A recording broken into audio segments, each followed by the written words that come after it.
Die groot geheim is dat ons nie moet skreeu nie. Diere kan 'n harde, streng stem van 'n mens glad nie hanteer nie. En so wat belangrik is dat net om te weet dat elke dier het 'n vlugsone en dit verskil van dier tot dier. Met ander woorde, jy kry diere wat se vlugsone sê maar 5 meter is, die ander wat se diere 3 meter is of selfs 20 meter as 'n veldbees is. So die belangrike ding is dat ons nie binne of te diep penetreer binne in die vlugsone nie. Alright, en dan die volgende belangrike ding, dis basies die twee goed, vlugsone en die ander belangrike ding is die punt van balans wat reg oor die skouer is en dit is die balanspunt wat either 'n dier laat vorentoe gaan of terug beweeg. So as jy verby daai punt van balans gaan, dan sal die dier die rigting waarin hy beweeg, sal die dier dan verander. Okay, so die hele belangrike ding is en dan ook om te weet dat 'n dier so skuins agter hom het hy basies 'n blinde kol wat diere baie ongemaklik is as enige iemand binne in die blinde kol inkom. So die geheim is dan om te sê jy moet heeltyd ek wil sê skuins agter 'n dier loop, agter sy punt van balans om hom vorentoe te laat gaan. Wanneer jy dan wil hê hy moet omdraai, dan beweeg jy verby die punt van balans en jy kom terug. Wanneer jy te diep penetreer binne in sy vlugsone, dan kry jy dat 'n dier of weghardloop, hy sal 'n end hardloop en terugkom en met al twee oë kyk na die, kom ons sê maar na die gevaar.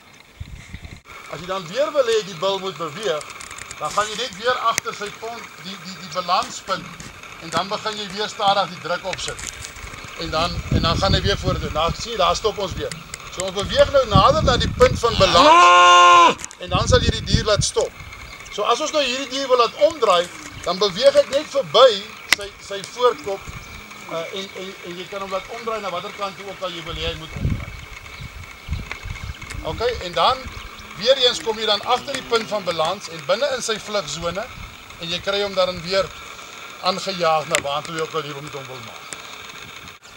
Die belangrike ding is dat jy skuins van agteraf in beweeg en dan heeltyd net op die punt van balans wat hom dat either vorentoe gaan of terugkom, dat jy daar so op daai punt bly.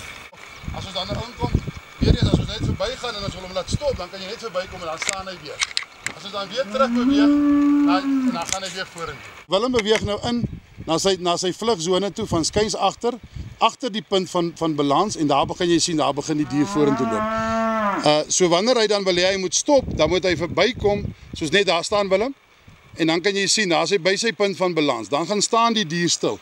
So wanneer hy dan weer wil hê die dier moet vorentoe beweeg, dan skuif hy weer agtertoe Willem, gaan agtertoe en dan weer nader om net in sy vlugsone in te kom en daar begin die dier weer te beweeg waar natuurlik wil.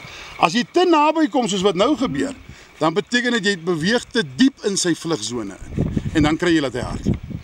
Maar die geheim is dat daar geen geraas is nie, geen geskreeu en geen swepe en geen stokke.